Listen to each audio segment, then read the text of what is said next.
Hello, everyone. Hello, Greetings, everyone, and those online that have joined us. Thank you for joining us for this session 2 of today's program. My name is Ndilisa Didiza. I serve as the co-chair for the Agriculture and Food Security Community of Practice. I'm also the CEO and founder of Khotatso Innovations. It is a great pleasure to be moderating this important session focused on Earth observation maturity outcomes.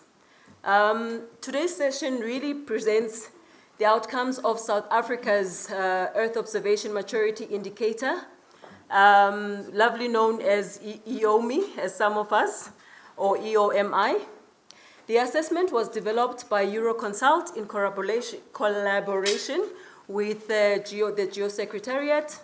Some of you may recall, as Lulu mentioned earlier, that the methodology was introduced by Mr. Ernest Achiampong during last year's session.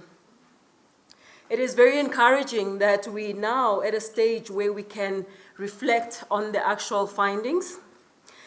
So, the results are organized around the three foundational pillars.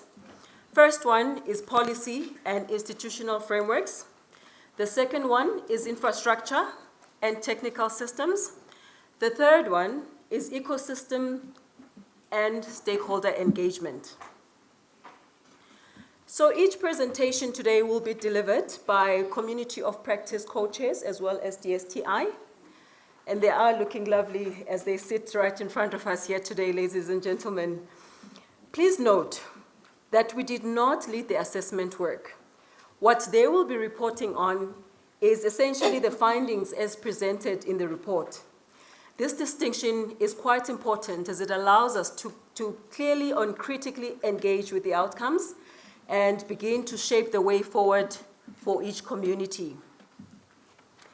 Let us begin with the global perspective that sets the context for the work.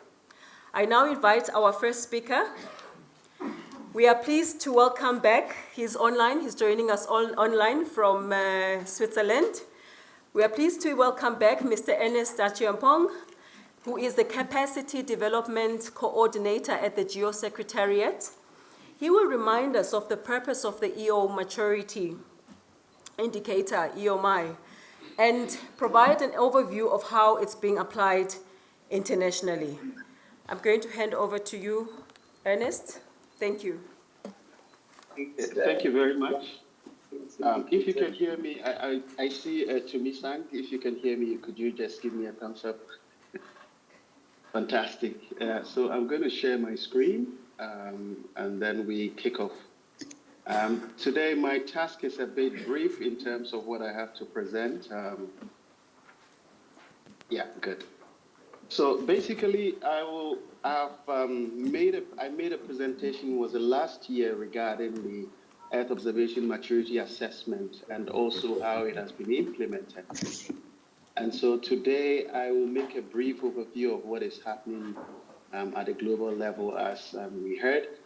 And then this will set the stage for discussion regarding the outcomes of the application of the methodology in South Africa. And so quickly, I would like to also just introduce GEO to you all. I believe a lot of us know what GEO is. South Africa has been a leader as far as the Group on Earth observations is concerned. And so it is a privilege to always be part of what is happening in South Africa, and also always using South Africa as the beacon as far as the African continent is concerned. So quickly, what do we mean when we talk about Earth observation maturity indicator assessment? In 2016, as part of the GeoWork program, one of the key components of the European Union-funded project was what we call the GeoCradle. It was all about capacity development, but also to define frameworks that allow countries to assess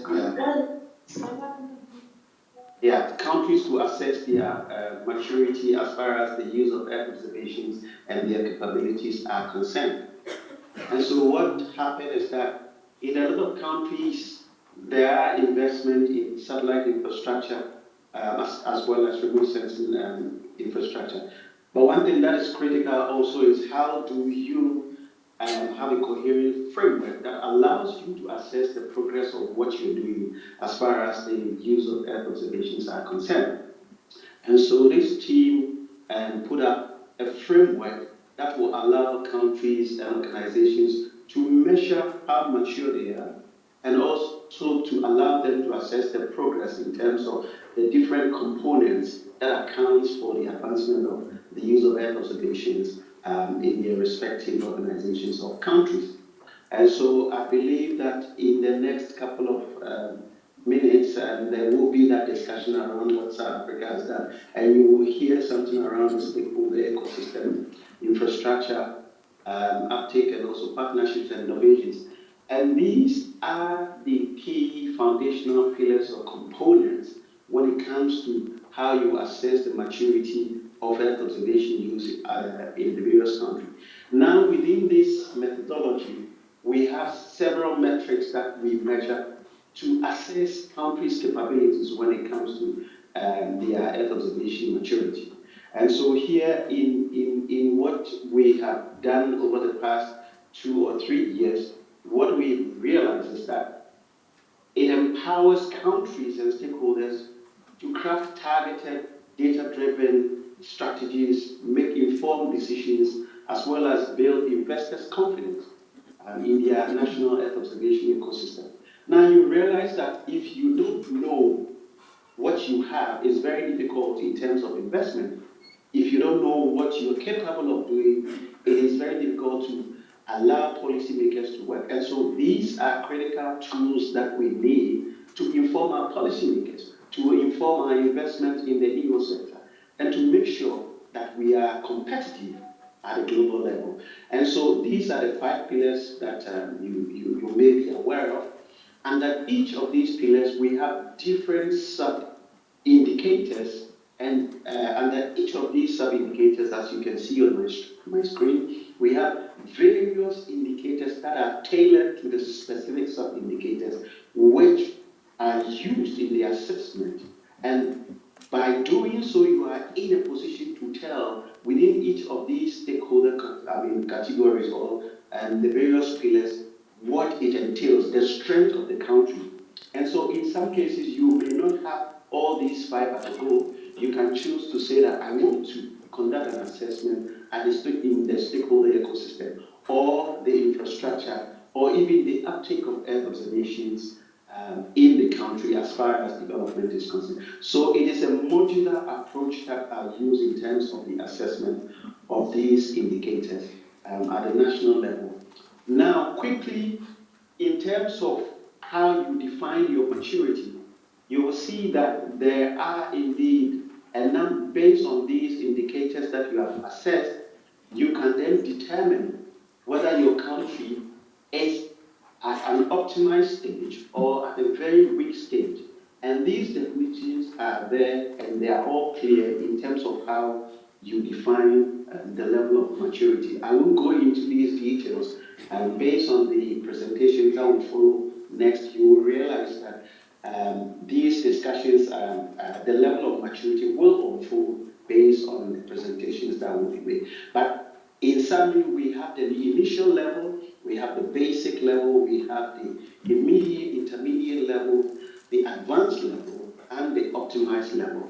And based on the level that you are, it tells you the various components that are either mature or still at the basic level. And so let me leave it here. But one thing I wanted to share is the final evaluation when you've done your assessment. What we look out for, what we call the maturity cards.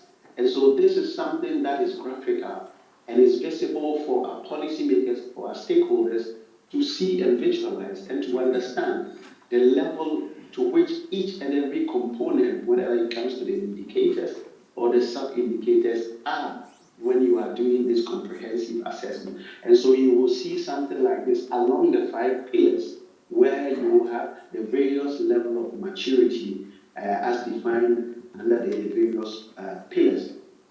After that, we go a step deeper under each of these pillars, under each of these sub-indicators. You will have various sub-indicators that will allow us to define. And so if you look at the screen, you will see that under partnership, we have several indicators and sub-indicators that you have to assess.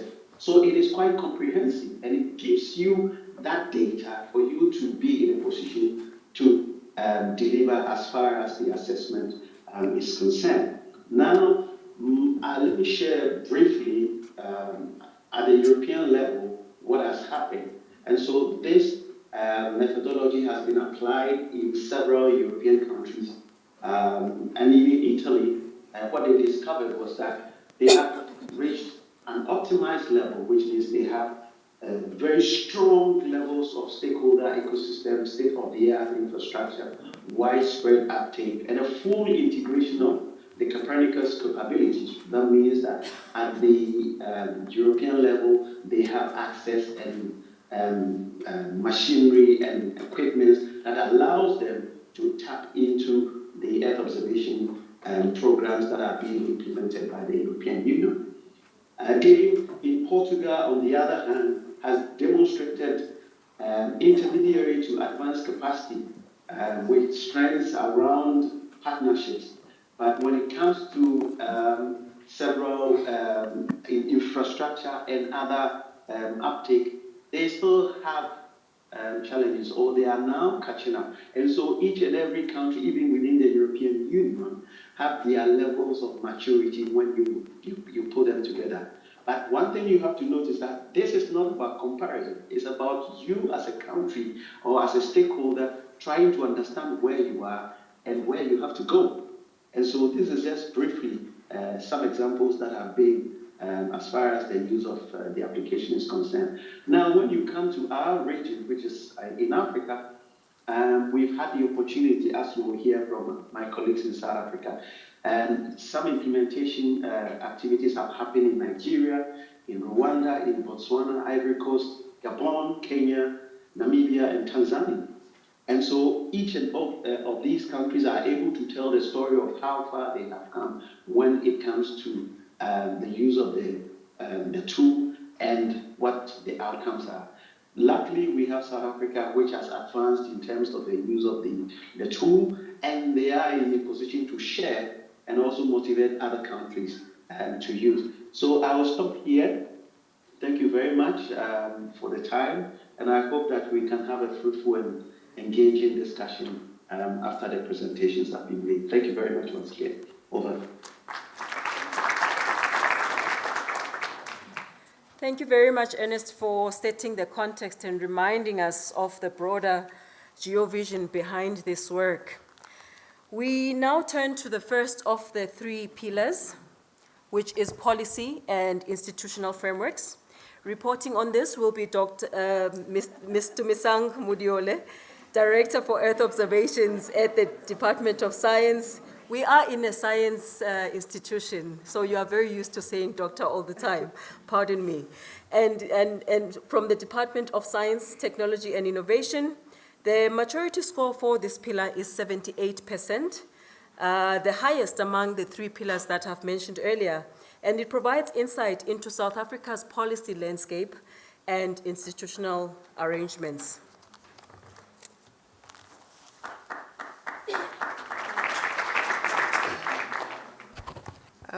Good morning again. Ndilisa, you're putting me under pressure now.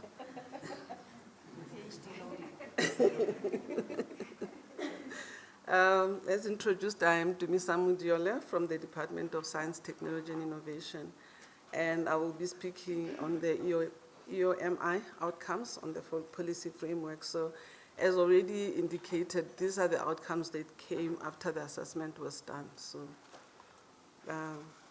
I tried to be a bit naughty there and added the national space policy, but it was not part, it did not come out of the outcomes. So I look at the national Earth observation and space strategies. South Africa's EO strategies are anchored in actually three strategy documents. There are actually four because first we have the National Space Policy which sits with the DTIC, but I will not speak about it because it did not come out. And then we have the National Space Strategy, which is implemented through the Department of Science, Technology and Innovation, and it aligns space investments with socio-economic needs, including disasters and other areas.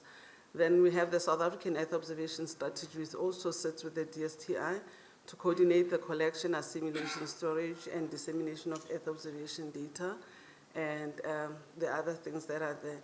So all of these strategies, they use Earth observation to support national development goals. These strategies also provide coherence and long-term direction to South Africa's investment in Earth observations and space capabilities as a whole. On the EO policy and institutional framework, South Africa's Earth observation policy landscape, it's actually shaped by very strong institutions, national strategies, in alignment with global development objectives. This comes out of the EOMI assessment. Key content on this is like we have SANSA, the South African National Space Agency, which leads the national space science, technology and innovation efforts. We have the NEOSS, also under the DSTI, which coordinates Earth observation across institutions and aligns with global practices. We must also note that also NEOSS complements the work that is done at SANSA. DSTI, which supports South African Earth observation activities and aligns them with global standards and practices, and also policies that support the integration of Earth observation into the national developmental plans and decision-making. These foundational policies, strategies, and coordinating bodies, they do ensure that Earth observation is embedded within South Africa's broader national development agenda. And I think with these policies, as probably will come out as we discuss later, we must just note that these are the ones that are on the outcomes, but also looking from the DSTI perspective. You find that there are other government departments that are also involved, and this will come out later probably in the presentation. The strategic priorities for the national Earth observation capacity, it found that South Africa's Earth observation strategies prioritize capacity building, service delivery, and continental cooperation, anchored by SANSA and its national partners. What came out of the content with this one is that skills development and training are the key pillars of EO sustainability. Public sector EO services focusing on agriculture, climate change, minoritiness, disaster preparedness and response, and human settlements. SANSA also advances regional and international partnerships to enhance African EO integration, and it acquires, processes, and disseminates satellite imagery to government and other end users. These priorities, they help South Africa as a regional EO hub with strong internal capacity and outward collaboration. So on the economic inclusion in the EO sector, it found that the SA EO sector promotes inclusive innovation with SANSA and government departments working to support the local industry. SANSA earmarks about 30% of its operational expenditure for SME participation. The DSTI and industry partners promote EO-based enterprise development, and public procurement, it helps integrate EO startups into service delivery. This inclusive approach ensures EO benefits extend to emerging innovators, entrepreneurs, and historically underserved groups. Some of the key government and science institutions that came out, there's a network of public institutions which contribute to EO policy implementation and operationalization. Some of the content that came out of that was CSR came out as an EO R&D applied to urban planning, environment and innovation, NRF, research support. Hello.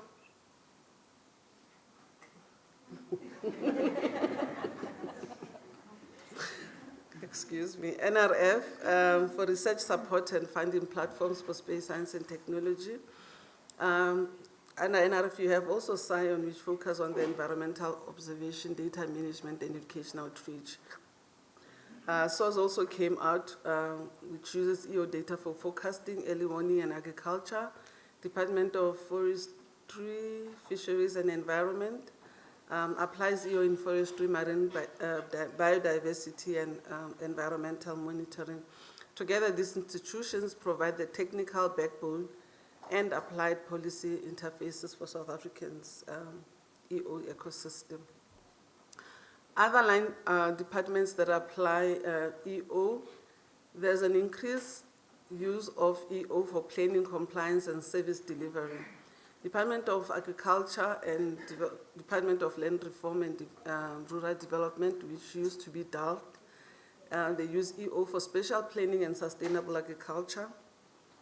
Department of Water and Sanitation monitors water quality, resources, and sanitation services with space-based data. We've got EO that is mainstreamed into national disaster response and rural development programs. And I included Status ADOH, Department of Human Settlements, and there are others as well that use EO. These departments illustrate how EO is becoming an indispensable tool for integrated service delivery and resource management. Contribution to the SDG monitoring. EO supports South Africa's SDG monitoring through collaboration between SANSA, Status A, and other line departments.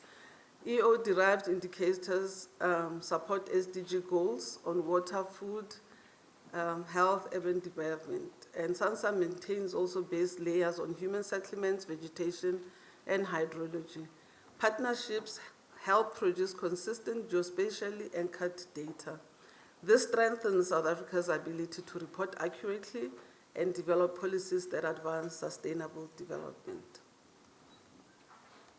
South Africa's EO institutions, also including SANSA, actively contribute to SDG data governance through national working groups.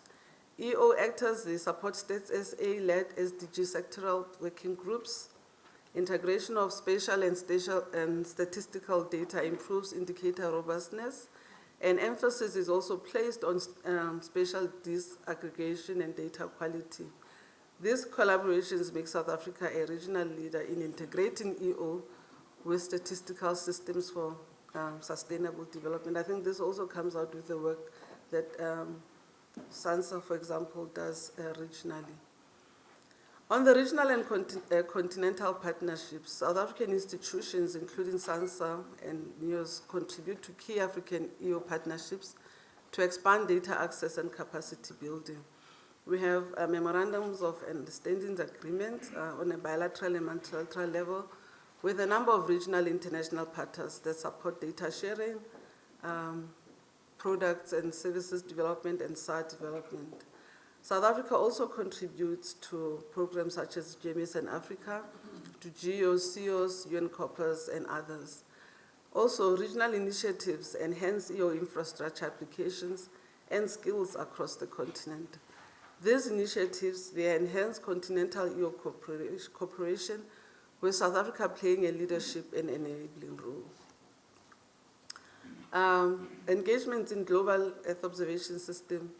South Africa, through SANSA and DSTI, they're an active contributor to global EO coordination platforms. Our participation in GEO, CEOs, BRICS, EO working groups, and other groups speaks for itself. South Africa also influences global EO standards and benefits from shared missions. Global partnerships, they strengthen South Africa's scientific visibility and enable access to diverse data sources. We also leverage on bilateral partnerships that we have and on EU-supported programs that we drive from the DSTI and other line departments. The SEO Charter in China-Africa Center support monitoring and training. We have the Digital Earth South Africa that leverages Copernicus and Sentinel data, and ongoing use of EO for invasive species, drought risk, and land productivity. These projects, they are just some of the projects that bridge global EO capabilities within South African priorities in environment and service delivery. I think NS did speak about the policy maturity and opportunities, and 1 minute, okay, and and Delisa also. So I think I'm not sure if the outcomes are available and people will read for themselves some of them, but South Africa's Earth observation policy environment, it reflects a mature coordination, inclusive strategy, and global alignment. Coherent institution roles from the DSTI, more DSTI on the strategy. There's NEOSS and the SANSA as well. Strategic use of EO for inclusive growth and SDG tracking. Deep engagement in Africa and multilateral EO initiatives. Budget, which is funding and EO data sharing, it's still limited. Sustained investment in these and interagency collaborations will ensure that Earth observation continues to advance South Africa's development, resilience, and leadership. Thank you.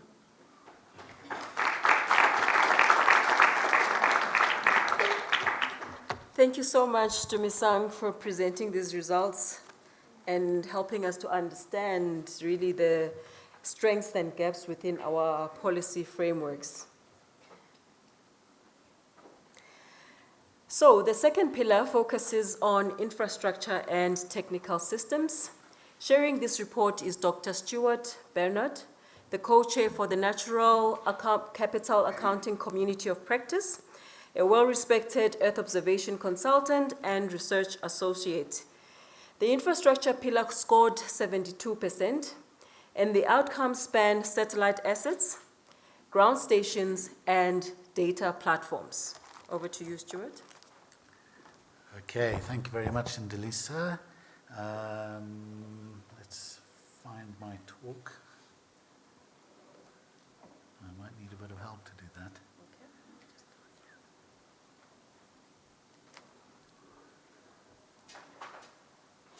There's no mouse. Hang on, I did see it. Is it? There it is. Okay. Just go down and there. Over here. Hang on. Perfect. Ecosystem, infrastructure. Okay, great. All right.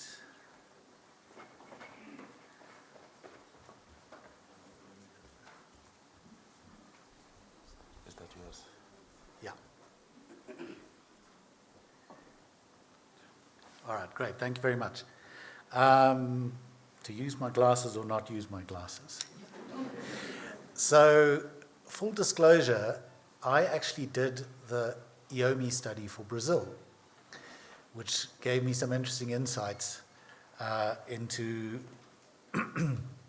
perhaps a slightly more advanced ecosystem. So in the panel discussion, if I have time and if the chair is willing, there's a few slides I'm using there to look at a comparative, more like a critique-based aspect. But I won't get into the critique aspect so much now. Before I start, it is worth, and Ernest kind of presented this, it's worth understanding how these figures are arrived at. And you can see here this split amongst, the space, the in situ, the data exploitation, and things like operation of owned satellites, ground-based facilities, value added, etc. But one of the key things to understand is that these are not value-based indicators. They are process and threshold-based indicators. And there's a reason for that, because to go and actually find the value of your EO ecosystem is really, really hard, particularly for a consultant working in, 3 or 4 month periods. So, but we just need to bear in mind that the number of things is not the same as the value of things, and we'll get into that a little bit more later. Okay, so if we look at the EO infrastructure and we, as an overview, you can see that we've actually flown quite a lot of missions. We'll get into those a bit more. We have quite a lot of ground infrastructure, most notably HBK, run by SANSA, and we have a fairly significant amount of in situ and data exploitation infrastructure. So the satellites, we'll start with Condor E, the satellite of which we do not speak, right? Sorry, I thought I'd get more of a response to that. Anyway, MDA-SAT, NSIGHT, Sambandila, SunSat, SharedSat. So notice most of these are technology demonstrators, okay? These are fairly small satellites, maybe apart from Sambandila, which was designed for full value chain operation, but it didn't work out that way. And, you know, we should be proud of these. Condor was an external purchase, so we won't get into that. MDA-SAT were CubeSats. We actually have the architect of MDA-SAT sitting in the back there. And then we also have various other fairly small educational and satellites.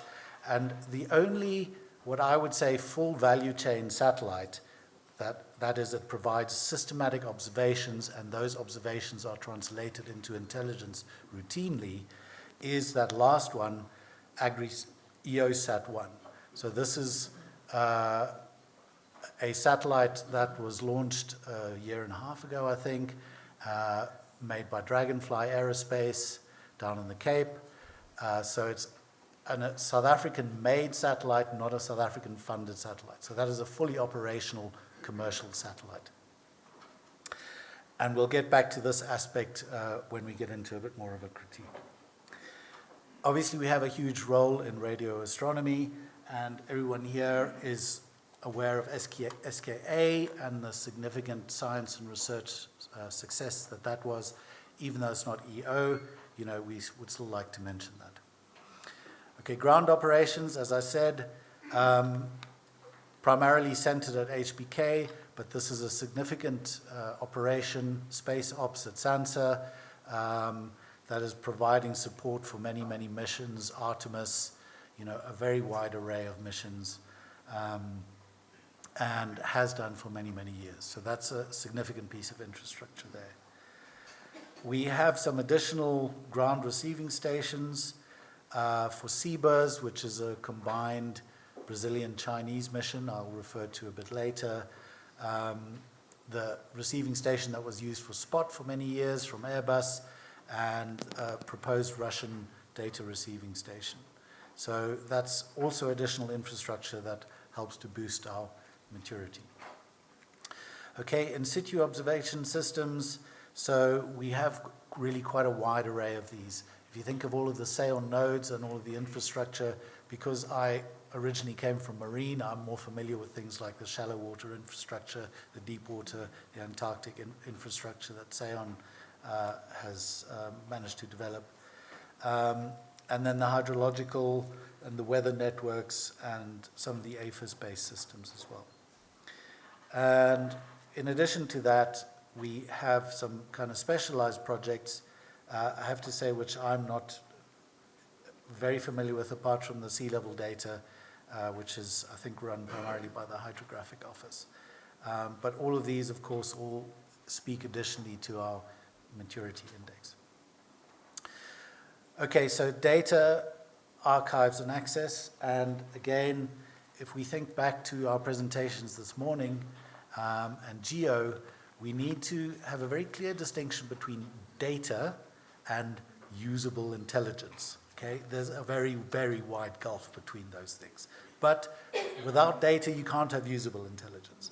So we have these very long archives, mostly held by SANSA, for South Africa and SADC, from a very wide range of sensors, and that data, the data itself is available through various catalogs and systems.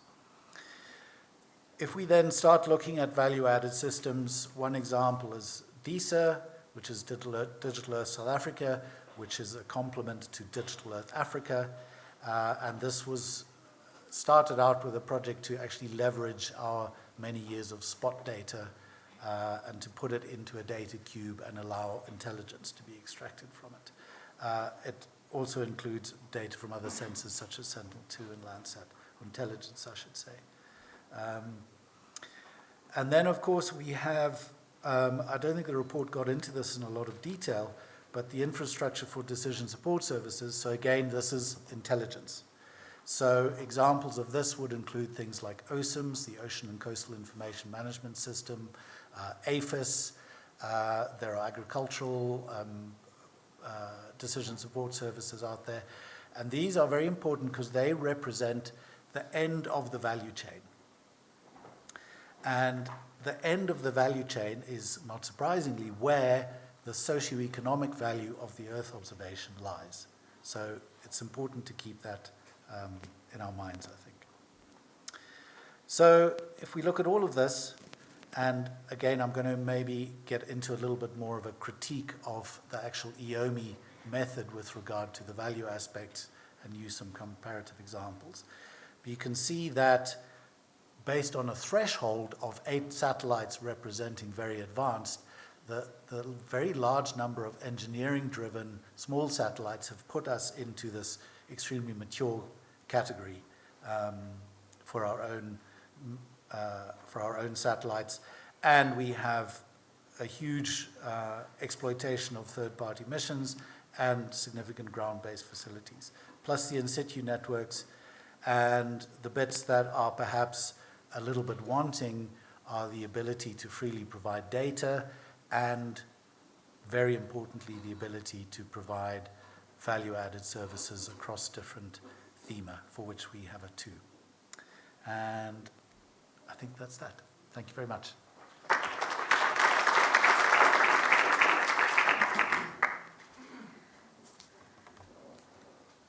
Thank you very much, Stuart. You left us with 1 minute to spare. Well done. And really thank you for presenting the technical aspects of our national EO capacity in such a very, very clear way. Thank you very much. Finally, we look at the ecosystem and stakeholder engagement pillar, which also scored 72%. Presenting this is Mr. Imran Salucci, Executive Director of EDRIS and Co-Chair of the Natural Capital Accounting Community of Practice. This pillar focuses on academia, innovation, industry involvement, and community awareness. Over to you, Imran.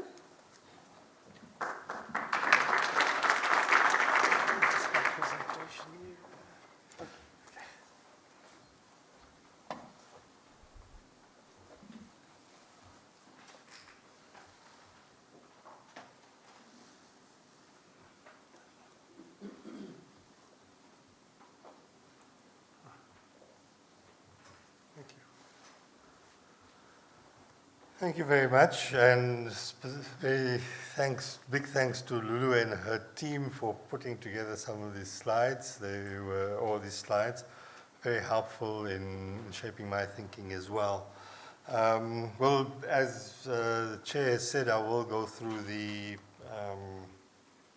results of the study, but also at the end provide some of my own reflections on it as well, because I think that I think that the results do show us a very good and maturing ecosystem as well.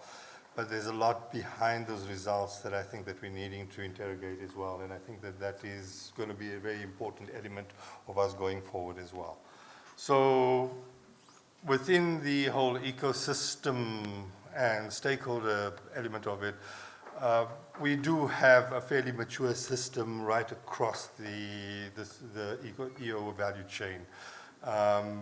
We've got very strong regional hubs within Cape Town, Pretoria, and Johannesburg. Geographically located in those, we span the upstream and the downstream sections, and there's a high degree of coordination that is led by SANSA and NEOSS as well.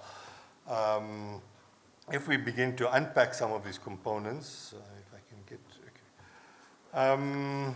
Industry features quite strongly across the value chain, from manufacturing to downstream services as well. The study points to about 14 EO companies at the micro and the mid-caps level, and I had to look up what mid-caps was, and it's between a $2 million and a $10 million market capitalization type of companies as well. I think that there's many more than 14 EO companies, particularly at the micro and and medium-sized enterprises as well, type of thing. Notably, 2 companies have managed to go on to be able to raise capital internationally. Samira Sen's 13.5 million very recently, and Aerobotics 17 million in 2021 as well. And there are many, GeoAfrica being one of them, but with huge, deep capacities within GIS solutions. And I look at Andiswa, a company that she runs as well, type of thing. So there's quite broad and deep level expertise and maturity in industry as well. Stuart also referred to Dragonfly that put up the AgroSat as well. If we go on to, if I can get this thing, okay. On the education side and skills training, there's 19 universities, again, a healthy pipeline, a healthy ecosystem of activities happening, universities that are offering EO qualifications, PhD programs, particularly at universities, University of Johannesburg, Limpopo, UP, Stellenbosch, University of Venda, UCT having, and KKZN, and I would put WITS in there as well, among those as having very strong research, leading research institutions as well. So academic capacity is quite widespread as well. But our research capabilities don't only lie within the university system as well, but it's also within the science councils and the broader EO system as well. What the study hasn't quite shown is where that sort of research capacity and the quality and strength of research capacity within industry as well. And I think that there is a degree of research that is happening, particularly on the upstream, as new space toys are being developed as well. So I think that that's an important element around it that we need to look at it as well.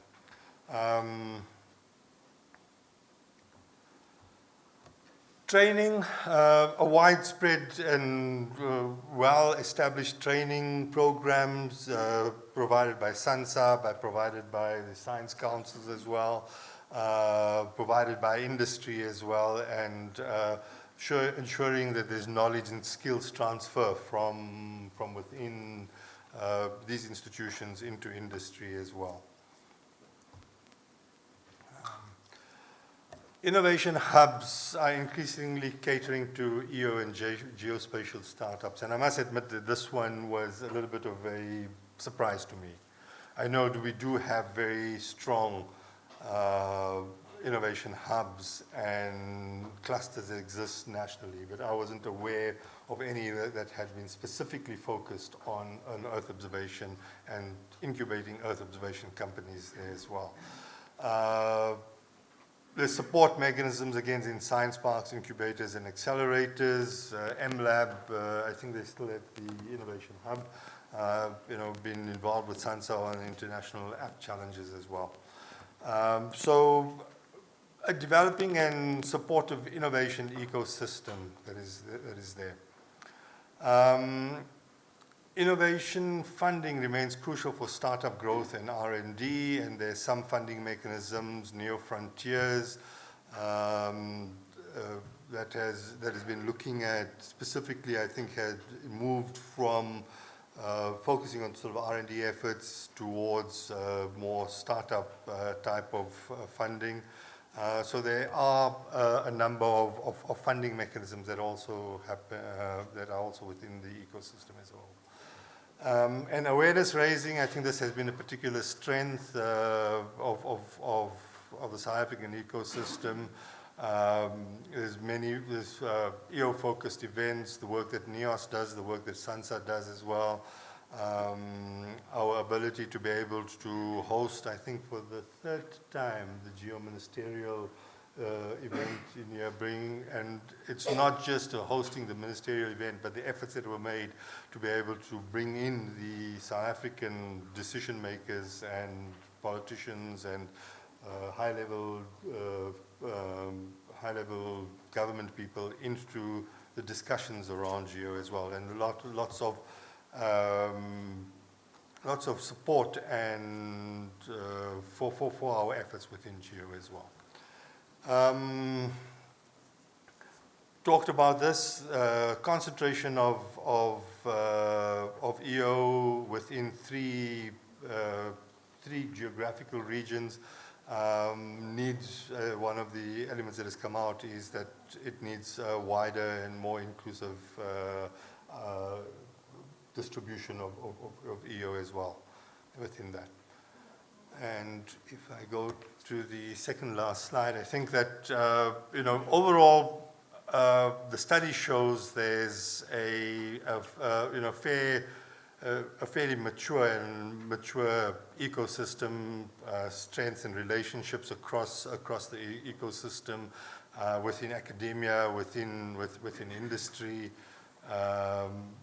lots of training programs, awareness programs as well, and pointing to that limited startup funding as well. So based on this, maybe just some reflections of mine on the study and where we're needing to take it from here. Okay. The first one is this is a very sort of input driven type of study, what we have, what we're involved in. But I'm not too sure if it is giving us enough of a true reflection of our maturity as an ecosystem. I think we do need to be able to look at the outcomes and impacts of the long-running programs that we've had, and to be able to understand what has happened through all of the implementation that we've had, and to what extent has our ecosystem moved and matured from a baseline that we had from the time that SANSA, or even before SANSA was established as well. So those bringing together the outcome and impacts element of it into a study like this is going to be an important element for us to be able to have a good indication of our maturity. The policy and strategy that we have is approximately 15 to 20 years old. I think that a lot has happened between in those intervening years, and there's an urgent need for us to be able to update those strategies to enable us to be a competitive and contributing, become a competitive and contributing EO ecosystem.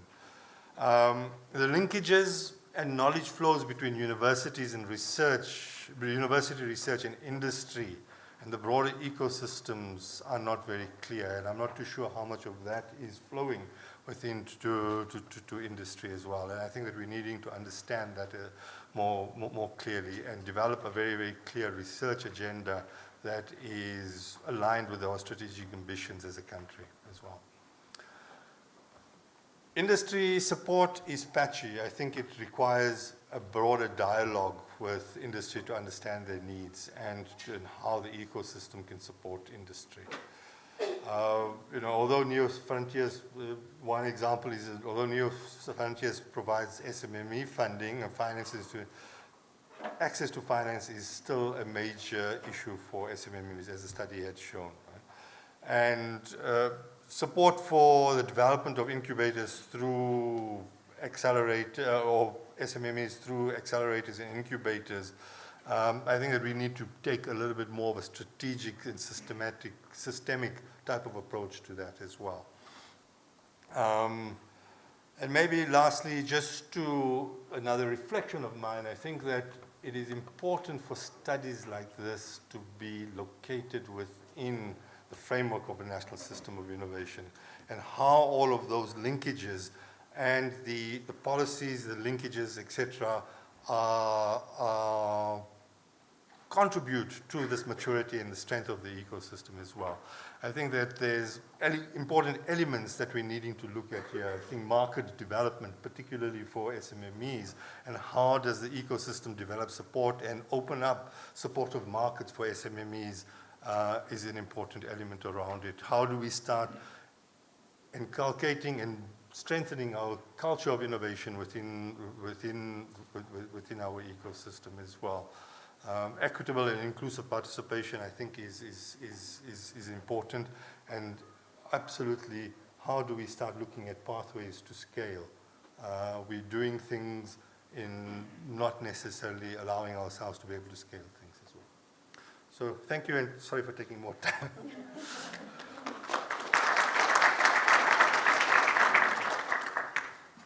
Thank you, Imran. I'll forgive you because you shared some of your reflections with us. Thank you very much for sharing also all of the outcomes of this important dimension of the EOMI, especially when it comes to the ecosystem. Ladies and gentlemen, that concludes the presentations portion of session 2. Thank you again to all my presenters. We will now move into our panel discussion to reflect on what these outcomes mean for our communities of practice and how we take the findings forward. But before we do that, I would like to just quickly introduce my other 2 panelists who did not share presentations, but they will be participating in this panel. We've got Mr. Lisicha Mohoba, who is with ZASpace, and I'm missing one more title there. As well as he will share, as well as Mr. Pilar Sibanze from the University of Fort Hare, who is also the co-chair for the Circular Economy Community of Practice. I think we can then take, perhaps, if I've got someone who can assist me, please, with the mic, while we get ready for some of the questions that we've prepared for our panel. I think we can take maybe 1 or 2 questions from the floor.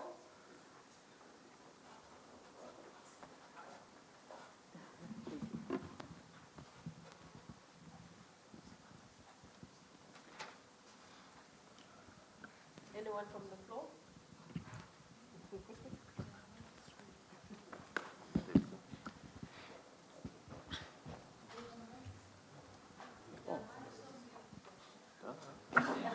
Okay.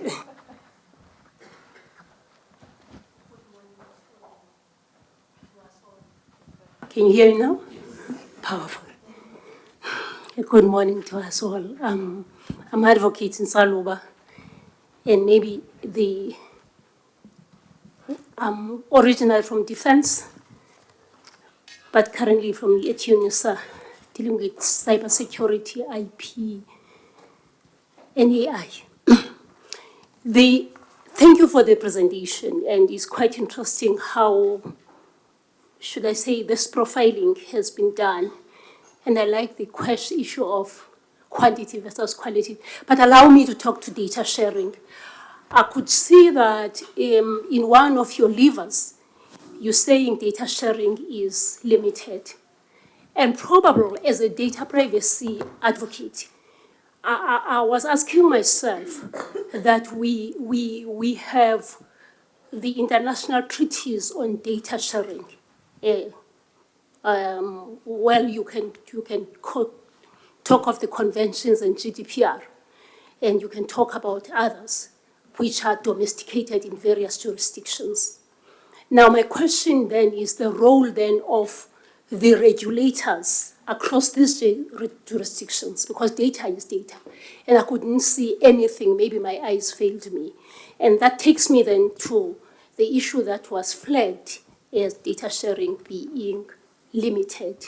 What could be our appreciation of why it is limited, and what do we intend doing to make sure that then we have data sharing followed in terms of the legal prescripts, in terms of the multilateral agreements, and also in terms of sector, from one sector to another, knowing then the issues around data sharing and how then it impacts on the Gen AI space, which is now used to collect data. I hope it's a simple question. Thank you. I'm going to ask for a volunteer from my panel to answer that one. Lisita? Good morning. Thank you for a very well-considered question. From a multilateral perspective, perhaps let me start there and introduce myself as the Deputy Chairperson of the BRICS Manufacturing Working Group. And from that context, the one thing is clear is, what does the animal farm say? All people are equal, but not everybody's equal. So we have that level of challenge structurally within the nations as they exist. Such, I mean, there's these punitive measures, okay? And those are things that you cannot run away from. The question then becomes, how do we ensure that we have enough of our own infrastructure and IP to be able to do a full value chain of work without requiring support from, say, a third party that doesn't agree to work within that ecosystem? It's easier said than done because it does require a certain level of investment, and it also requires a very intricate approach to stakeholder management, which I think we left for way too long. So if we look into some of the history of, say, the conferences that took place in Indonesia in the mid-1940s, where there was the discussion of the Bandung spirit, that particular conversation is something that we should have formalized more cogently as we develop technologies, rather than having it a bit sidelined. I think on the discussion linked to AI, it's a good point that you raise. However, to what extent do you limit cross-pollination and development of new innovation for fear that somebody is going to try to intercept you? And I think at this point you need to kind of think of two things. You know, like, let's give it a bit of an example. As you drive, and you drive at a higher speed, there's higher resistance. So I think this is my approach to innovation as well, is that you need to have a high rate of innovation to be able to overcome whatever challenges are then faced. So obviously you can't do it recklessly because there is an opportunity cost that goes with it. But I think a wait-and-see approach or a hide-and-seek approach doesn't really work very well, considering the amount of need on the ground, as well as on the flip side, being able to acknowledge those that have developed this work. You know, when a person invents something, one of the greatest rewards that they want is to see it implemented and being used, resolving a core problem. I'll leave it at that. Thanks very much, Lisita. Is there any additional notes from the panel? Or can we? I can put a sentence somewhere there. Thank you. I think at international level, the issue of data sharing, it has been, we've seen some progress with it.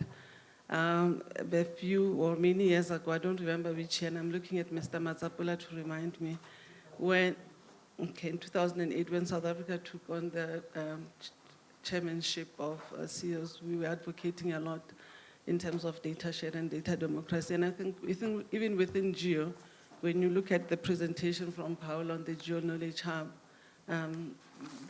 there's a data sharing principles. But so I think at international level, we've done well. Hence, there's been so much availability and access to, even on the satellite imagery side. I think we're still struggling nationally, and that's where the work needs to start to educate and create awareness on what the value of sharing the data is, not trying to hold on to it, but sharing it with the community and see the kind of solutions and intelligence that can come from it, and that's where the value of data is. So I think nationally that's where we need some work, but I think there's been some progress when you look on the international front. Thank you. Thank you. Do we have one more question before I get my turn? We have one more question on the floor. If we can please, oh, you can use the one on your, thank you.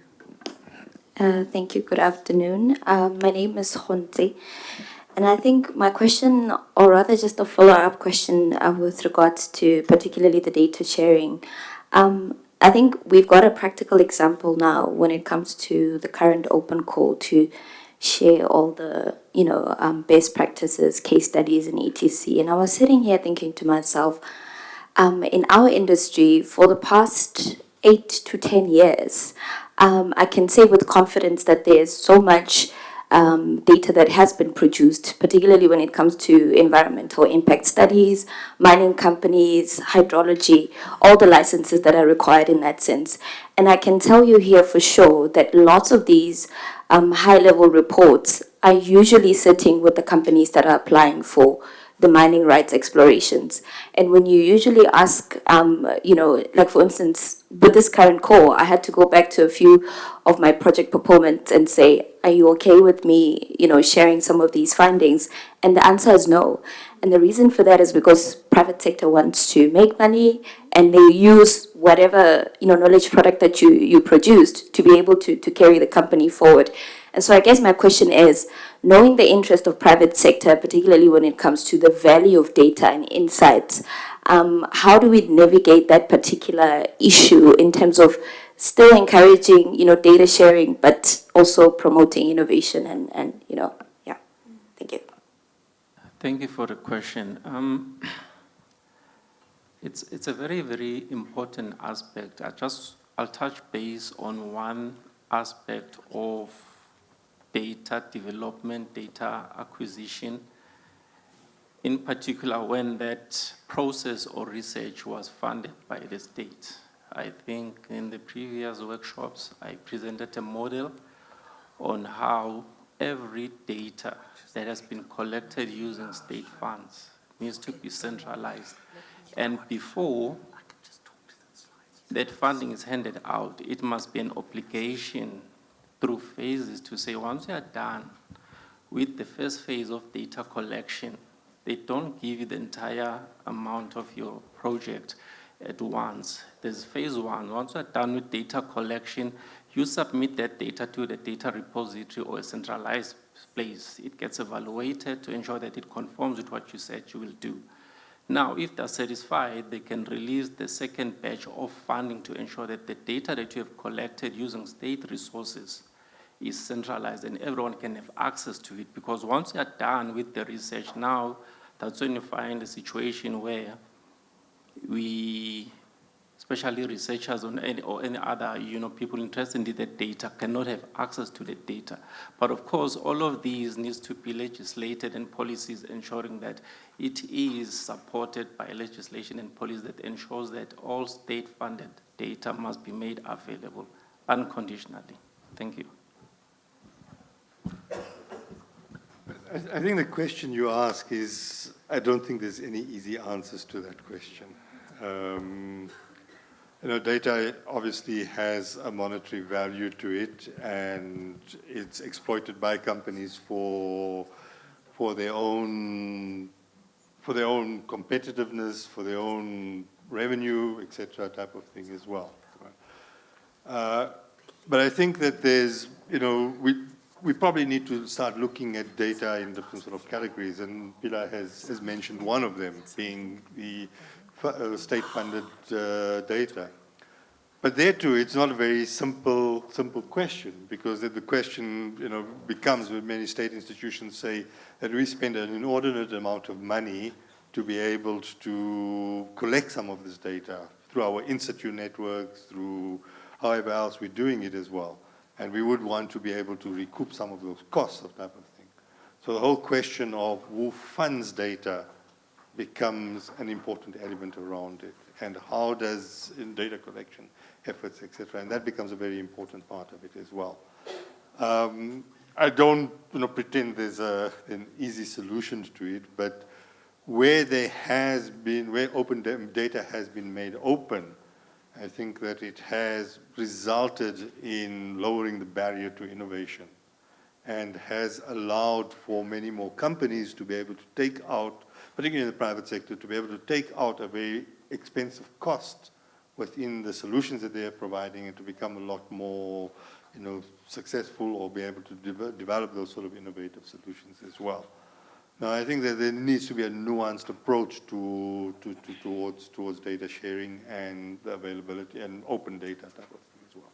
But very much would encourage, at least state-funded or public sector-funded data to be made available for exploitation by everybody.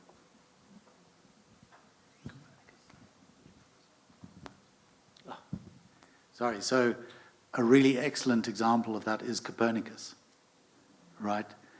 Copernicus was envisaged as being a massive enabler for the European space industry.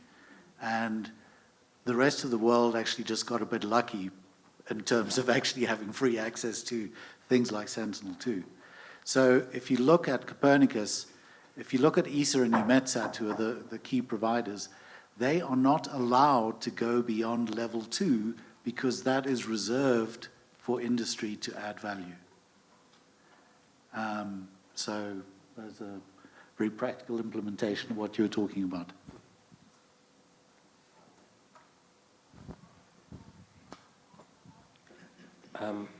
I think on the issue of data sharing, we often kind of cut ourselves short generally as communities and individuals.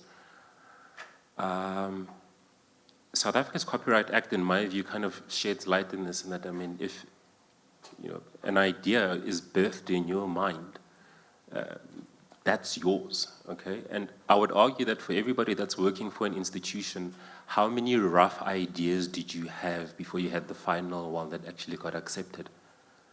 I think there's a nice gray continuum where you get to say, okay, there's some stuff that could be of value, even though we couldn't see it right now, that I could share with a broader community who would, in their own spare time, figure out, craft it in a meaningful way, rather than completely keeping that siloed off where nobody knows it even exists. The way the economy is structured is really strange. So we're trying to talk about how the informal economy is inculcated as part of the normal GDP. But on the flip side, we'll see statistics like the most people are employed in like micro and small businesses, and you kind of look at the definition of that, and technically that's like informal. So we contradict ourselves in many ways, even though we know that value can be generated.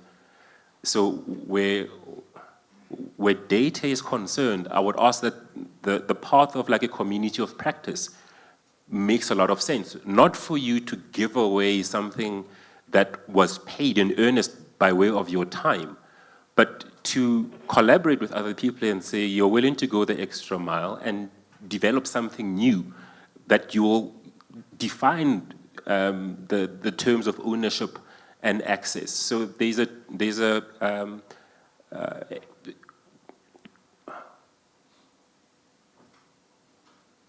Creative Commons is a licensing instrument that allows you to be able to develop new intellectual property and then share it very broadly. And you can also, under different categories of attribution, advise what it can be used for and what it can't. I think these are tools that we should be navigating our thinking around, so that we are not just talking around what is limiting us, but what are the bridges that we can actually use to get stuff done. Because at the end of the day, I think the value of humanity should be in how do we grow humanity in general, rather than, remain isolated. It's not in our best interest in what what the community of the future on a global level or on a national level will become if we don't explore those bridges wholeheartedly and completely. Thanks very much. I'm going to take back my time and start with the questions that I had prepared for my lovely panel over here. And really, ladies and gentlemen, I'd like us to use this opportunity to explore the insights and the implications of what has been shared by the panel in the last few minutes. So, Dumisang, I'm going to start with you from a policy perspective. What really stands out in terms of the findings? And secondly, what gaps or which are the strengths or the gaps that are highlighted by the EOMI indicators are critical to address, would you say? Thank you, Ndilisa. I think from the policy framework side, I can easily say that they did capture it quite correctly on what is going on. However, they only missed it a bit on the regulatory side in terms of the policy, the national space policy, but there was more emphasis on the strategy and the implementation thereof. But in terms of the implementers who's responsible for the strategies and some of the institutions that are there to implement some of the things, I think they captured it quite correctly. And I think I'd like to go also to one of the reflections from Imran in terms of the strategy and that they are old. Luckily, I think at this point, Imran, I did not want to talk about it during the presentation, but we are in the process of evaluating the SIOS strategy. And probably in a few weeks' time, there'll be invitations going out in terms of the workshop on the outcomes that came out from that and the recommendations on how we move forward. So I think from a policy perspective, I'm quite happy with how they captured some of the stuff. Yeah, except that I think we missed a bit on the regulatory side and also bringing out some of the strategies or acts that are from the other line departments. If you look at the SDI Act, which I think it's quite active and the standards that they are coming out with, that's where we missed the gaps, the few gaps, but there isn't really that much that they missed, and I'm happy with the outcomes. Yeah. Maybe I'll just kindly ask that the other mic comes closer. Oh, perfect. Stuart, maybe I could ask you the same question. Really, what really stands out, and what are the core, maybe not core, but really what are the strengths and the weaknesses that, from your perspective, you have identified? Yeah, thanks, Ndilisa. So I won't show these Brazilian slides, but I have them in my mind, and I'm going to use these as a bit of a reference point. But I would encourage you to think about Imran's last slide, right? So if you remember, that had innovation in the middle, entrepreneurial on the left, and mission-driven on the right. So the South African system, to my mind, is very, very strong in the middle. As we can see from these results, the upstream infrastructure, 11 satellites driven through innovation, shows that that aspect is very strong. But the other two aspects are not so strong, and EOMI gives us the opportunity to reflect upon that. So one of the big comparisons with Brazil is South Africa had a 4 for our space infrastructure, right? Brazil also had a 4, but Brazil has had 5 Seabirds missions and the Amazonia 1 mission, which are $50 to $100 million satellites that have been providing systematic observation with a full value chain for 25 years, okay?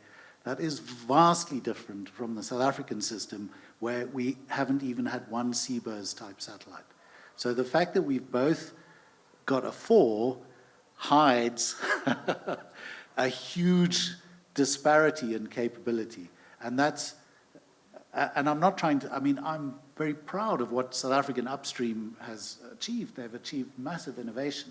But if we look at the mission part, and I'm using an upstream mission as an example, but I'm actually thinking in more profoundly than that, or more broader than that, is we need to be looking across the value chain, right? And that's the key thing that came out of that was we're not providing missions that are judged upon their value, their economic or socio-economic value. We're judging them on their innovation ability, which is a different thing. And the other thing that came out of the infrastructure was the value-added services. So as much as so that conversation about data sharing, I don't think we are data constrained in any way whatsoever. We're constrained by a lack of intelligence. We are not exploiting what we have well enough, anywhere near well enough. And now we can track that back into the entrepreneurial part, right? Because something like, for example, Neo Frontiers, and I can say this because you have 3 people here who actually hatched Neo Frontiers, right? It's great.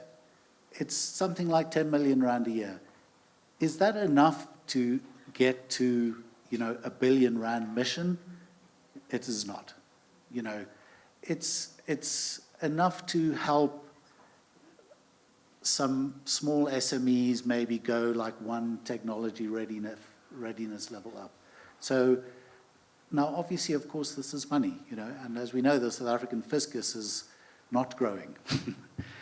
So, but we need to think, as Imran highlighted, much more strategically, more coherently, so we have basically a cohort of investments that scale up to missions that, for example, you can get to what's called the halo effect, where, you know, you fund a 1 billion rand mission, for example, and in 5 years' time, that's worth 10 billion rand because it's been scaled up with private sector funding and is operating at a very much higher level.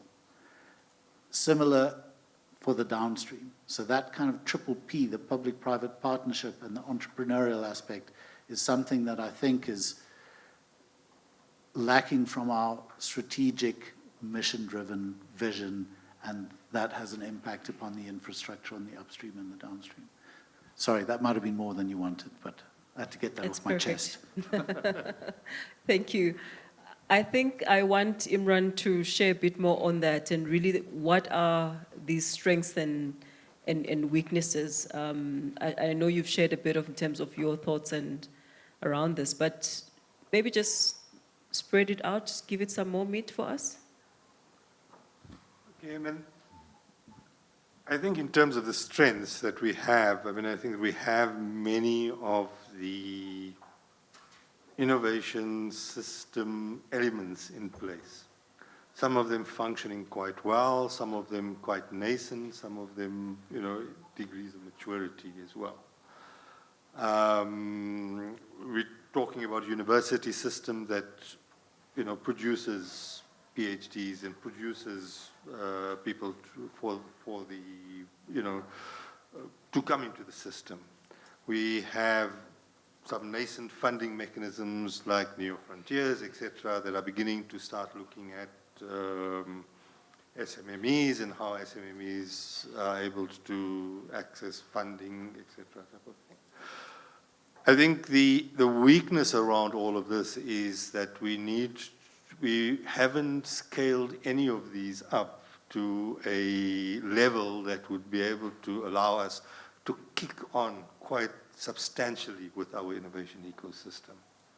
That we need to be able to, you know, funding being one of them, you know, what is the sort of government investment in the space sector that would be able to provide a degree of, risk mitigation for private sector investment to come into that. You know, are we when we're talking about SMMEs, is it sufficient for us to be able to say that we're providing funding through a Neo Frontiers or through TIA or through whoever else, but are not talking around that entire journey that an SME needs to go through to be able to go from a startup or an idea through to an SME that is able to start attracting investment, venture capital investment type of thing as well. Incubators, the accelerators, the support programs around that, and I think that there's a lot more that we're needing to be able to do around that.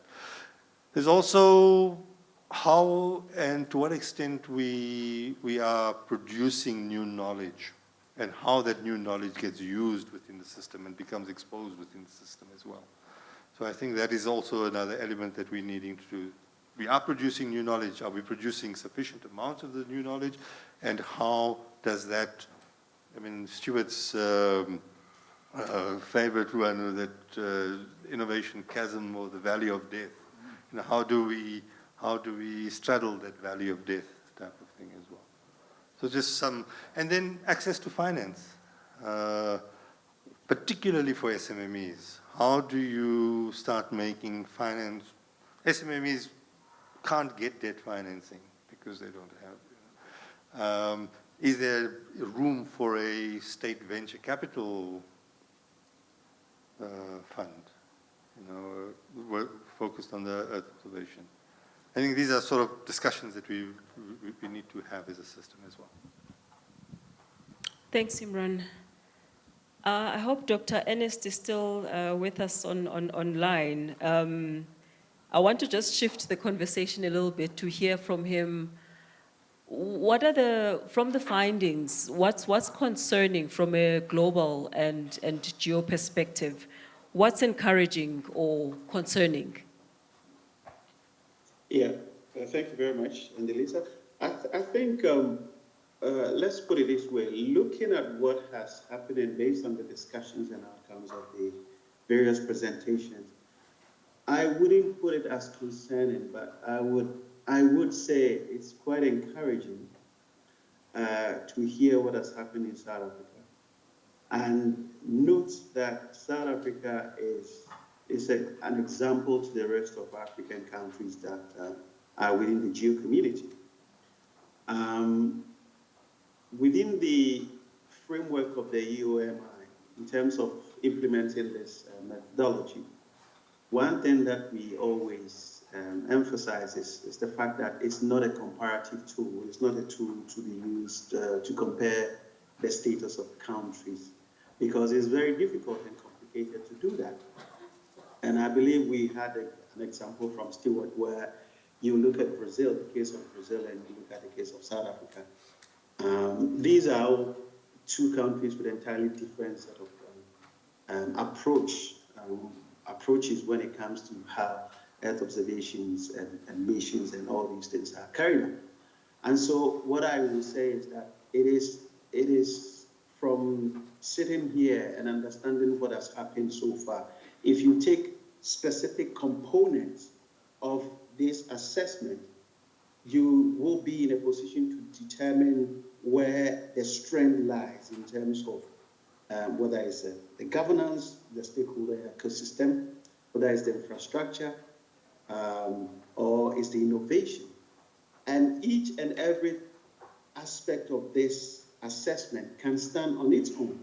So for instance, if you take innovation alone, you could say that a lot is going on in South Africa, even at the downstream, where perhaps you may have entrepreneurs who are doing a lot.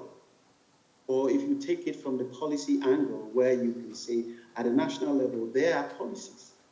But if you're looking at a connection between policy, the governance, and the private sector, perhaps that connection has not fully formed yet or matured yet. And so these are areas that we need strong coordination and connection to bring value addition to the whole ecosystem that we have.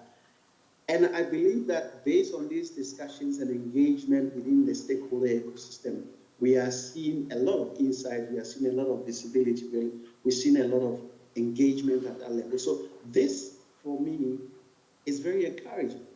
And I have seen a lot of countries, Kenya, South Africa, and Ghana, Senegal, Nigeria, a lot of these countries that we've engaged with who have also had this assessment talk about South Africa's journey. South Africa now is able to bring together the entire, if I should say, the entire stakeholder in the space industry at a space conference annually. This has not happened in other African countries. And so this is a step of progress and improvement when you're looking at the bigger picture when it comes to assessing the overall strength and capabilities within South Africa. So I would always look at it from positive. If you go into the details, you'll find some of these gaps and challenges. But with this step that has been taken, bringing everybody onto the table to understand the relationships, the need for coordination, the need to understand the private sector needs versus the government's strategy. These are critical engagements that allows transparency and visibility towards strengthening the capabilities of South Africa globally. So this is how I want to respond to your question. I hope I'm able to give insight, especially when it comes to how South Africa is doing in the eyes of other countries within Africa. Thank you. Thank you, Ernest. Pilar, from the academic side, tell us really how does the indicators, what does it mean from a capacity and contribution perspective when it comes to the academic institutions? What does it tell you? Yeah, when you look at the pillars, you have one that speaks about innovation, one that speaks about stakeholders. Universities are a key player in terms of stakeholders because they bring about a number of players and ensure that there is a synergy between what is being taught in the academic institute and link it with what is expected with the industry. And also when it comes to innovation, institutions of higher learning are also very key in ensuring that the innovation that is coming out of the academia is developed to such a level that it can also be absorbed by the industry and taken into the market. And the spin-offs that come up from research, once again, can also be taken into the industry. And the industry as well can be allowed to partner with academic institutions in different research that speaks to national and local, initiatives, so that we do not just do sky research to fulfill or to acquire our titles as doctors and professors, but we do research that speaks into fulfilling into national obligations. For instance, the NDP, are we focusing on that? Are we focusing on challenges that deals with environmental issues, disaster related? Does our research speaks to that? So when it comes to those pillars, institutes of higher learning play a critical role in ensuring that they contribute, to the EO indicators, MI indicators. Thank you, and I think you've answered my question, my second question, which really talks about how can we get ready as the academic institutions, especially in data interpretation in human capital. You've touched a bit on that. Thank you very much, and of course, local research as well. Lisisha, from a society side, civil society side and community side, how can CoPs integrate, the needs of into the Earth observation ecosystem, their needs rather, to ensure that data products respond to community level challenges? Yeah, sure thing. And Elise, I see the challenge when you're dealing with an apex solution from an apex ecosystem is one always has to try to find a way to unpack why it has relevance to the everyman down on the street or the grassroots, as it were.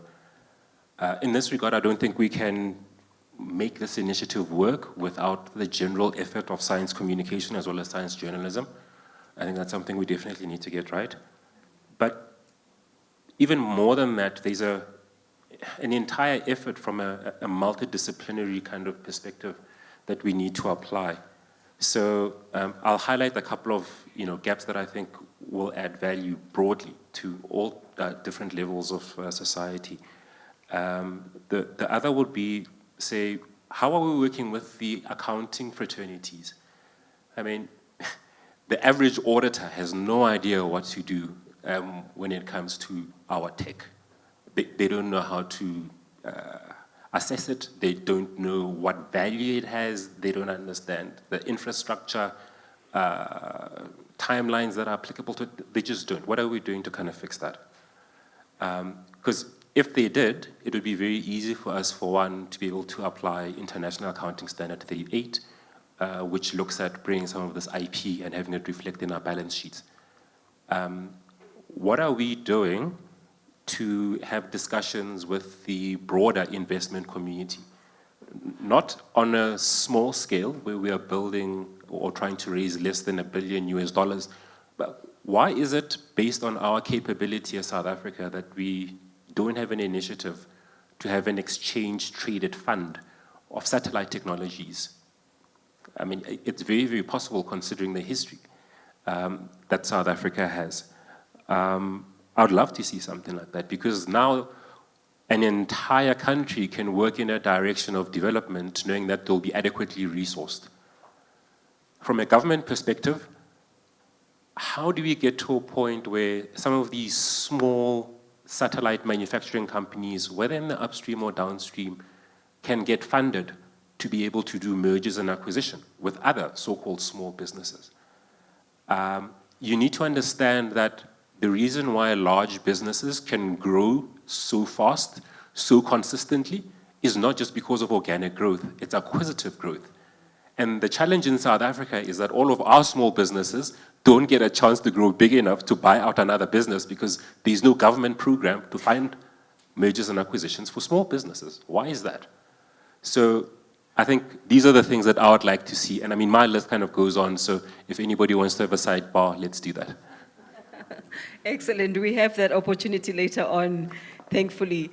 I like the part on the partnerships, and I think that frames my next question to you, Imran, to really say, how can the public-private partnerships be structured to strengthen EO infrastructure capacity?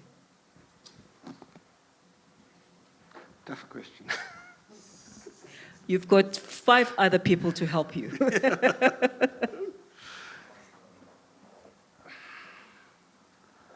I mean, I think one of the elements around it is, having that government procurement and government demand being able to drive a lot of the private sector development, private sector involvement as well. So having a stable and demand from government, I think is an important element around it, because having that government demand also allows for some of the financing options to come in, for some of the investments to come into those companies as well. Policies that favor procurements from small participants and are able to be able to assist them and to be able to bring them into the mainstream as well. And I think, one of the biggest one is for us to have a lot more exploration around what public-private partnerships mean. And what does it mean within the sector, and how can we structure it so that it will allow for reduction of risk, both on the government side, but also on the private sector side of things as well. So those are maybe some of the sort of infrastructure elements that I could think of around the space ecosystem that would allow us to be able to grow this and to be able to move in a direction. Stuart, you had a bit to share on that? No, thank you. I mean, there are very good international examples. You know, in space, we know with new space, the private sector growth has just been absolutely staggering. And I'm not just talking about launch and Elon Musk. So, you know, if you look at things like maybe ISI or Capella, which are the new SAR missions, it's a combination of things. There's a completely reliable and willing government client to buy product once you've got to a mature point, so that's what Imran mentioned. That allows you to scale your private investment, but there is also some initial public investment that allows you to navigate through the highest risk part. So, you know, this was where, in a way, we were trying to go with SIH, was this early stage technology. So the state, the kind of capable state model, puts the first mission, the first satellite of a constellation up. That's the riskiest part of the investment. At that stage, public or private sector investments, whether it's, you know, DBSA or whoever, would then be willing now, because the technology is low risk, right? It's in space already, it works. They would be willing to scale that up to, say, a 12 satellite constellation, which gets you to a real innovation point, say, where, for example, you're getting Sentinel-2 data, but you're getting it every 2 days through a new mission. So I think it's a combination of things. And this is the classic characteristics of triple P, is spreading the risk, right? This is also always one of the most important parts. So you're spreading the risk in terms of the early stage technology, but you're also, the government as a reliable client is committing to things like offtake agreements, either for upstream or for downstream. So I think those are important considerations. And from that, before you pass on the mic, Stuart, what would you say really are the most, where do you see the most opportunity for collective investment and collaboration? Where can we start? Well, I would love to start exactly with what I've just described, you know. So, okay. I mean, if you look at the upstream private sector in South Africa, they've got to where they've got despite government, I'm afraid, rather than because of government. You know, there hasn't been that level of support. I mean, there maybe have been some support through TIA or something like that, but there hasn't been the kind of strategic mission-driven support that has resulted in growth in other sectors. So, and this maybe goes back to revisiting the strategy, because, you know, the strategy was written 20 years ago, where the idea of public-private sector partnerships was, I mean, you know, we weren't thinking about that kind of stuff, right? So I think a revisit to get to a strategic framework that encourages that kind of thinking in government is a very important first step. And then starting with some kind of champion projects upstream and downstream that have the right combination of supply chain diversity, strategic outlook, mission-driven, you know, et cetera, et cetera. Yeah. Thank you. Maybe then I must pose the next question to Misang, to really say, from what you've heard from our fellow panelists, what role can government play in enabling the better coordination between departments and institutions, especially given the findings of the EOMI? Yeah, after listening to this, is a tough one. But I think, over the years, government has been trying, and it should be given some credit. And even with what Stuart just said, I mean, with the upstream and the satellite manufacturing, I think the initial IPs in terms of where they came from, there has to be some credit from the initial investments that were made with the first missions in order for people to then be able to spin off and have those. But without trying to defend, I think we could, you've been speaking about partnerships. I think we need to get more partnerships between private and government, public and private sectors in trying to unlock, because I think the biggest challenge and the biggest limiting factor is funding in most of the areas. And as Stuart rightfully said earlier, government does not have enough funding, and that's a fact. And we cannot run away, but how do we unlock other forms of funding together and without the expectation that government should be the ones that are providing the funding? But how do we work together in partnerships to unlock funding from wherever, internationally, nationally, from the development banks and from other institutions? That's number one. And I think within government itself, with the other line departments who are working within because we're speaking Earth observations now, Earth observations, how do we stop now seeming as if we're not aligned? How do we align and unlock funding together as government to be able to support better? Because now it's a bit fragmented. Everybody's doing their own thing in silos. And that's where we're losing some of the funding that we could be bringing in together to be able to support our community and industry with. Thank you. Thank you. Imran, any ideas around perhaps the incentives or policy shifts that would encourage, the private sector to invest more deeply in EO systems and platforms? I think some of these are in place already, and I think that we just need to leverage them more for the EO sector. For example, on the R&D side, I mean, we've got this R&D tax incentive program that allows for, allows for some sort of financing mechanism for private companies. I think the big one around this, again, is, and we'll come back to it, is demand-led from government. Once government allows, has consistent demand that private sector can respond to, it allows private sector to be able to access other funding sources, because it reduces risk within the system itself.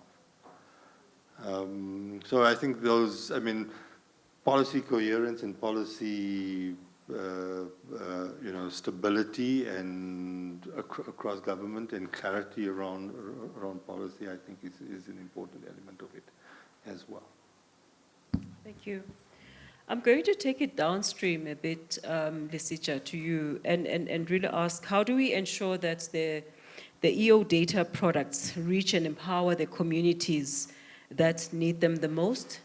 A lot of times, one of the things that I say is that we forget that we need to take out the science and think about the solutions that talk to our communities. So how do we ensure that we do actually make the impact? I'll make two recommendations. The first is, at a municipal level, we actually need more technology sandboxes that talk to how this data can be used, how it can be interpreted, how you can access it. Without having those nodes where,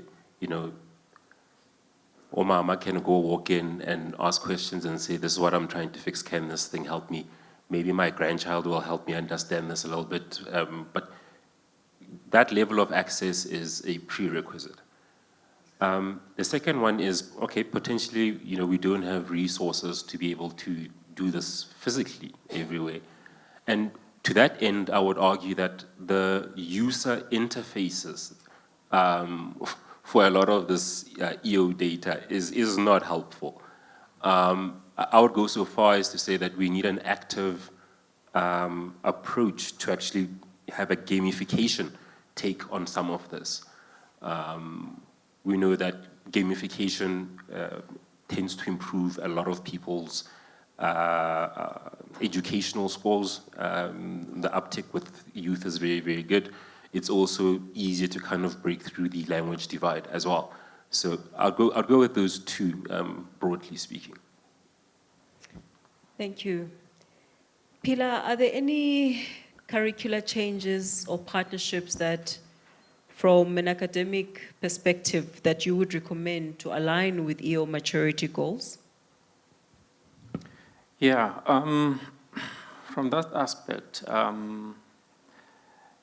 curriculum review is quite a process that normally takes place within the institute space, but I would also recommend that when that process is done, they involve the industry to make sure that the curriculum speaks to the expectations of the opportunities that exist in the industry.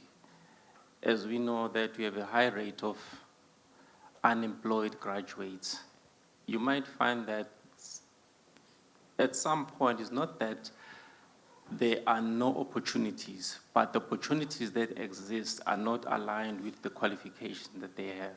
So that would be one of those recommendations I would put forward. Thank you. Thank you. Ladies and gentlemen, I'm quite hungry. I don't know about you. So I am going to maybe ask for closing remarks from the panel. If there's anything that you want to highlight, that you want to share with the community in this room and online, may you kindly do so in about one and a half minutes, so that we can close up and hopefully head over for lunch.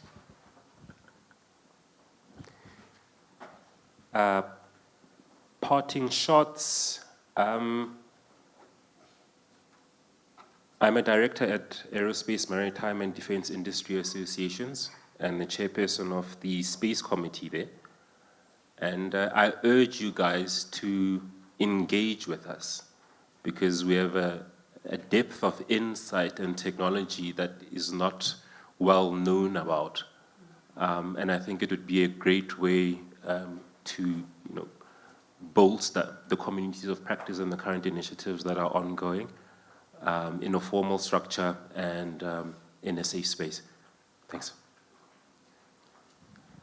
From my side, I would just like to say, please familiarize yourself with all the communities of practice, and I believe that you will find one that resonates with things that you do, and reach out to us, and let's see what we can do, working together and make sure that we grow this community.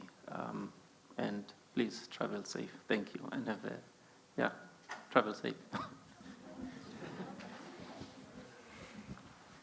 Yeah, and then I maybe come back to the whole data sharing element of it as well. And I think it's, for me, data sitting in archives, sitting on shelves, is not being used is useless data.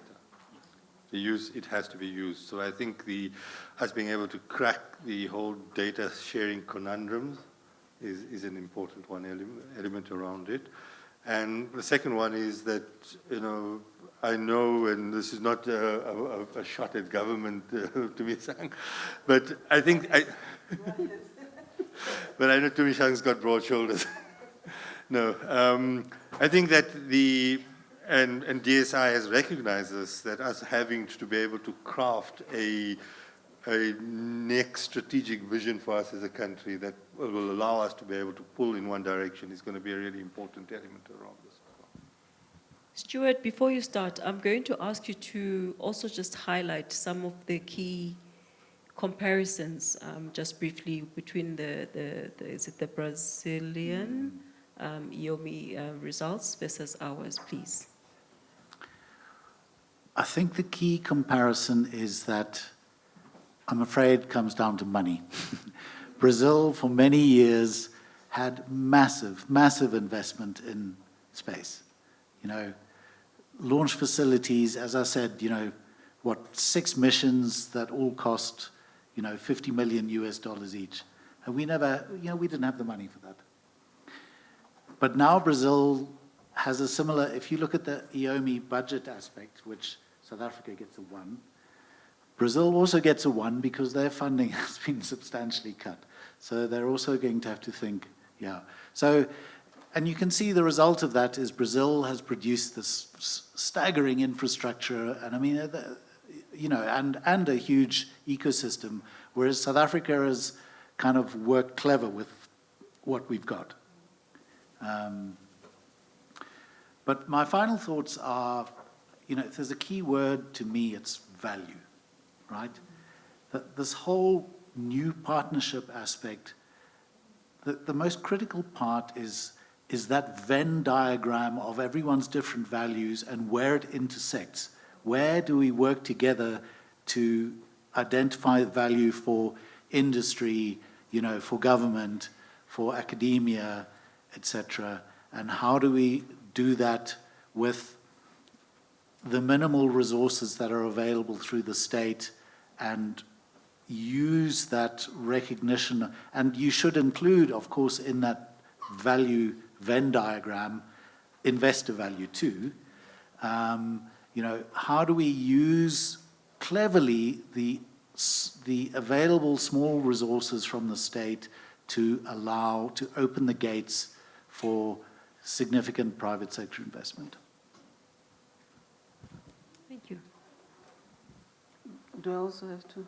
Okay. You seemed like you wanted to close the session, so I wasn't sure. No, thank you. I think, look, from a government perspective, we continue to work with the community, we continue to work with the industry, and we do take those jabs at us because they build us and make us do better. So I think we will continue to work with the community, private sector, and everybody, academia, and everybody as we will be.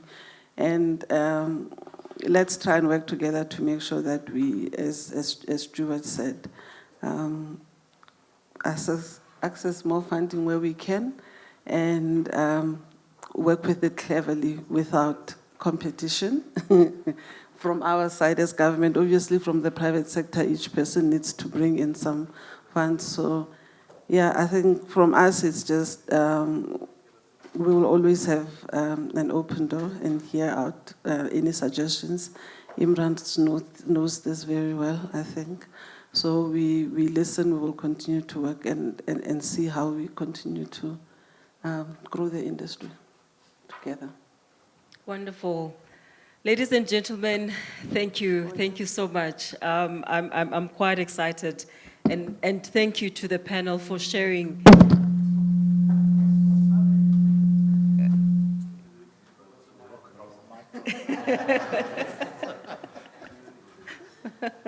Thank you very much to the panelists for sharing your reflections and your thoughts around the IOMI. It's quite clear from this session that the IOMI is not just a score. You know, it doesn't just provide a score.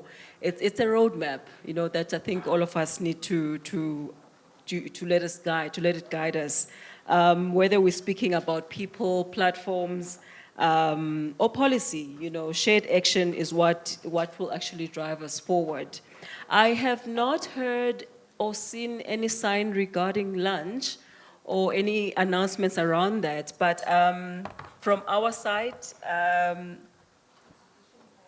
oh, okay, yes, lunch will be in the exhibition hall. But just some final words from my side. Once again, thank you to my panelists.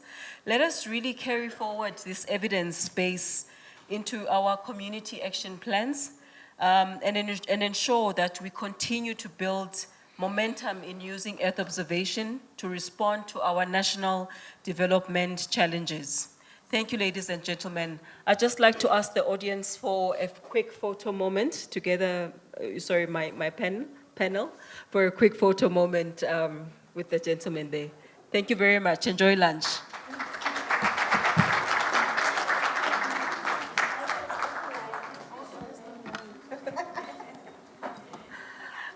I beg your pardon, everyone. Thank you very much, Ernest, for joining us all the way from Switzerland. Thank you very much for being part of this panel. We will Photoshop you into the pictures. Thank you very much. Thank you.